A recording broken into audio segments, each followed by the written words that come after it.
Okay, hi Ole. Hey, how are you today, Moritz?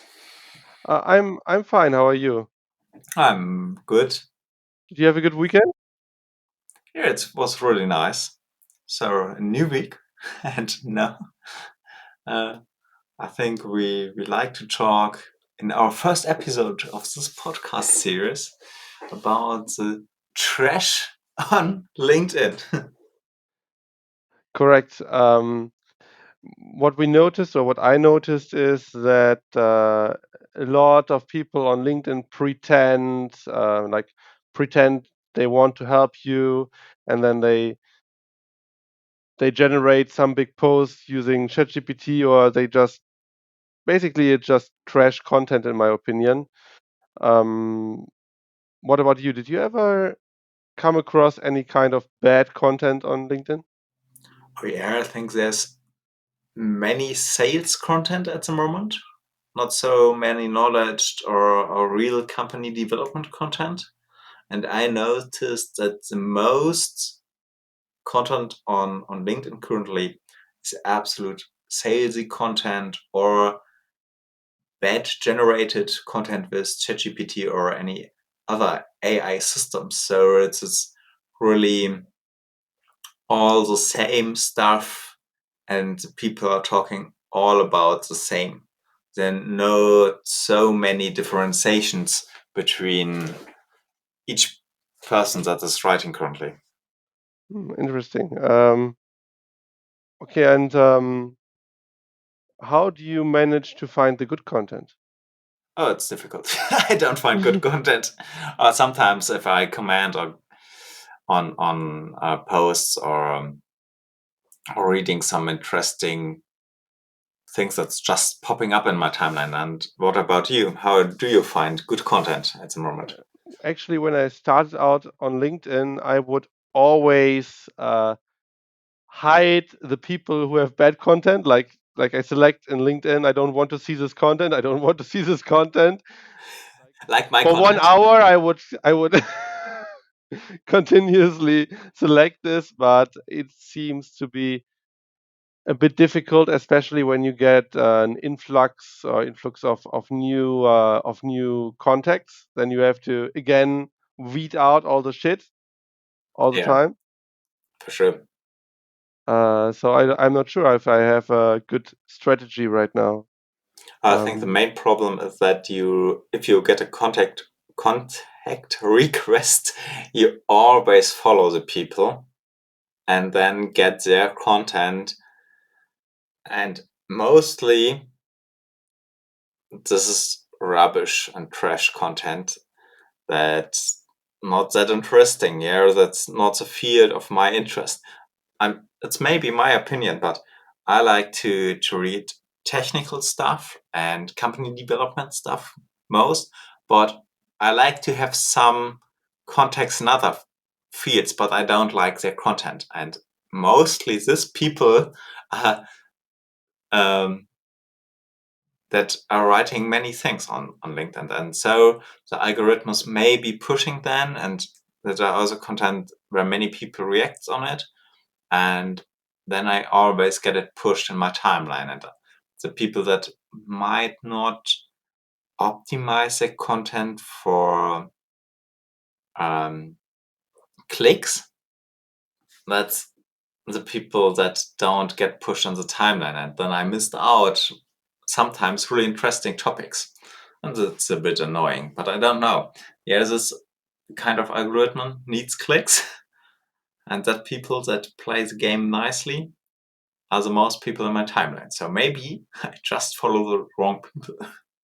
yeah, so I think one problem is that other people still engage with the bad content.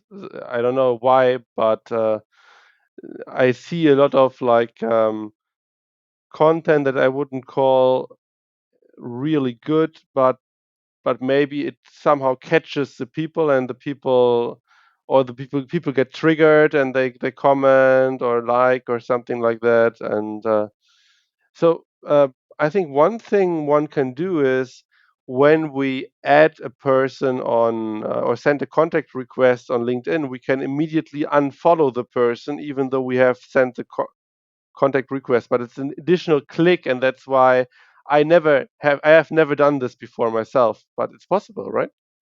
Yeah, I think it's possible, but I never do it. Yeah, because I'm forgetful and I forgot to do things like that because, oh yeah, that's a maybe a colleague from one project, and so I like to have the connection, yeah, for later, you know. And then I got years ago or get content and informations from that people that I worked years ago, and now I do completely other stuff. So it's sometimes it's interesting, sometimes it's stress. So I think that's normal, but since everybody is using LMMs and AI systems for creating content, they're more trash, in my opinion. More people are writing and more people are generating content like, oh yeah, I need some new post, trash in, trash out, and there this bad content on my timeline. Do you think part of the problem is that people get rewarded for attention? For example, if you get more likes, you will get shown to more people, and maybe even people beyond your network.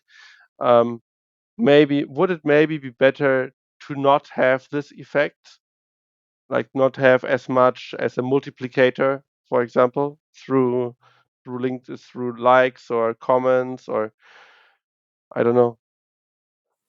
I think that's part of the social game. Yeah, you know, if you get rewards for it, it's feeling good.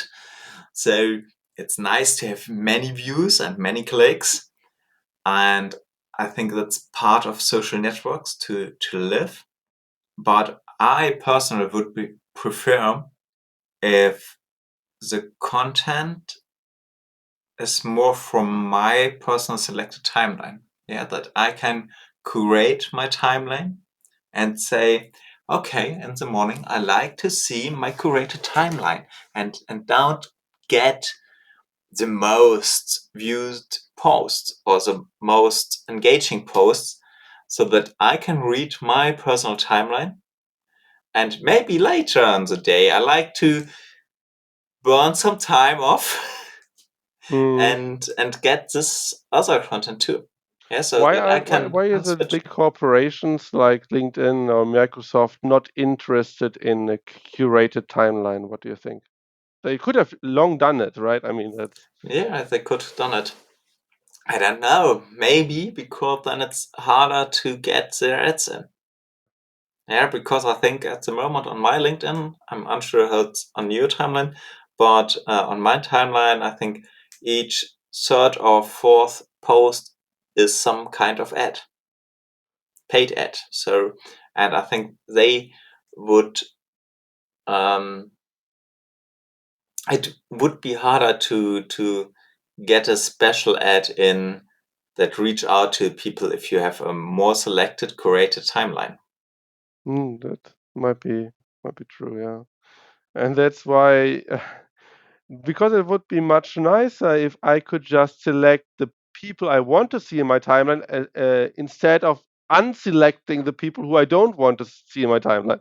Yeah, Like, but that can you more or less do with unfollow directly after you have the contact. yeah, I mean, it would be much nicer if I start at 0 and whitelist the people instead of starting at 100 and blacklist the people. You know what I Yeah, mean? to have a allow list and not to get them blocked. Yeah, or some kind of blocked. Yeah, it's a soft blocking of people currently. But you can't also hard block and say, "Oh, I don't like you anymore. Go away. Don't read my stuff too." That's a bit unfriendly. Maybe. Um, do you think is there are there like is there some option for me to consume more of the interesting stuff? Is there? I guess there's probably not an app that filters LinkedIn content because for that they would have to have an official partnership with LinkedIn, and that probably doesn't work. But for example, I see that on the small Discord server I started. Of course, there's like almost no people on there, but there's also no trash posts. So Yeah, if you measure it with trash posting, you're right. Your private community is more nice, but also more inactive. Yeah, maybe trash content is part of the game okay, to have an active community. And I also do trash posting sometimes. Yeah, to be honest. really? Yeah, really.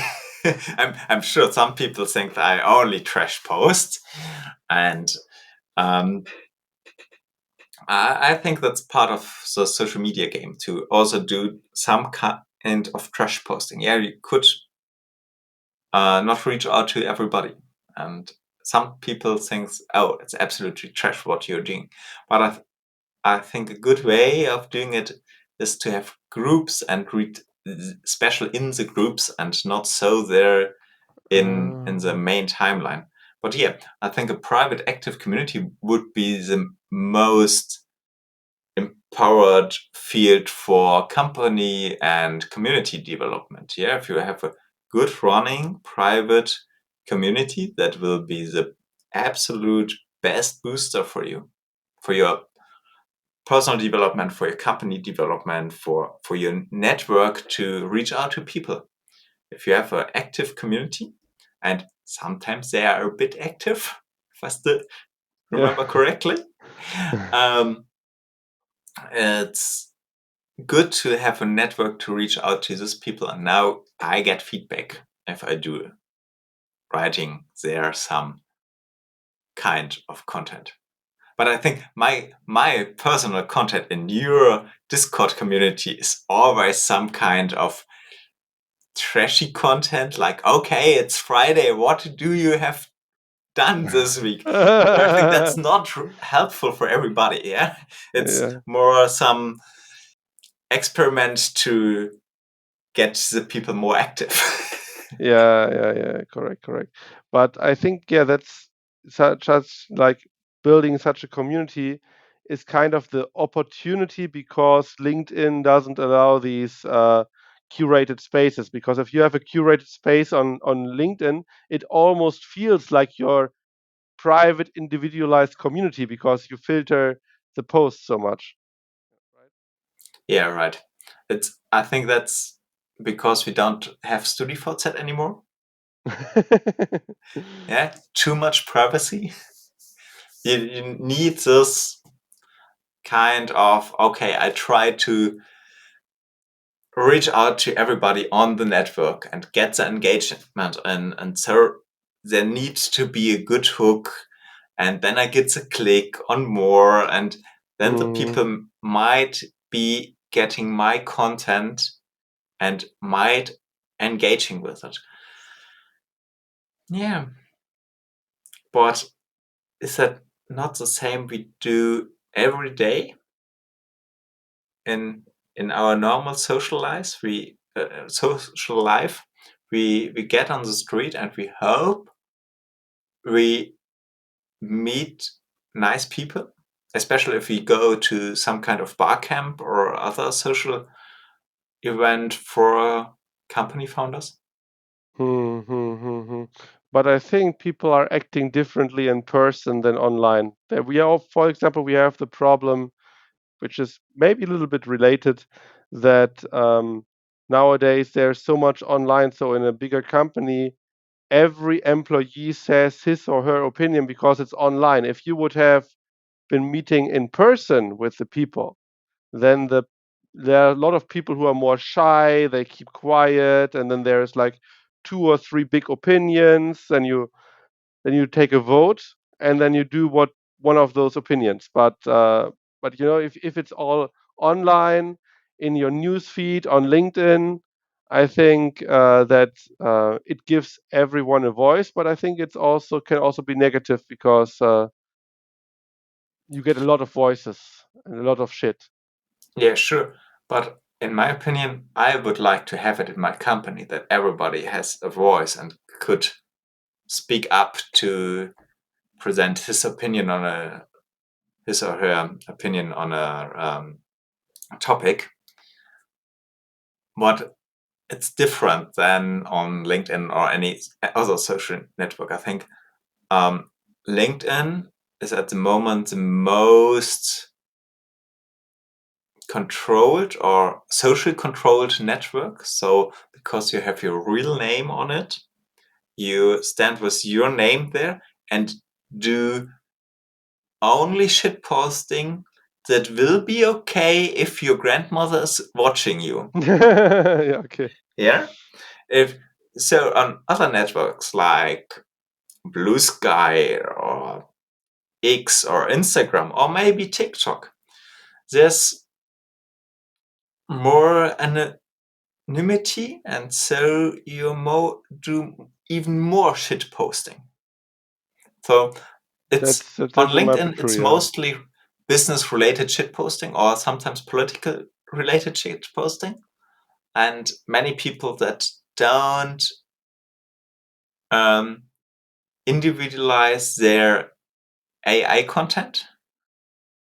And I think the most annoying thing is this not individualized AI content that we have at the moment. I see, yeah. And it's interesting that you say that you would like that every of your employees has that voice and tells their opinion.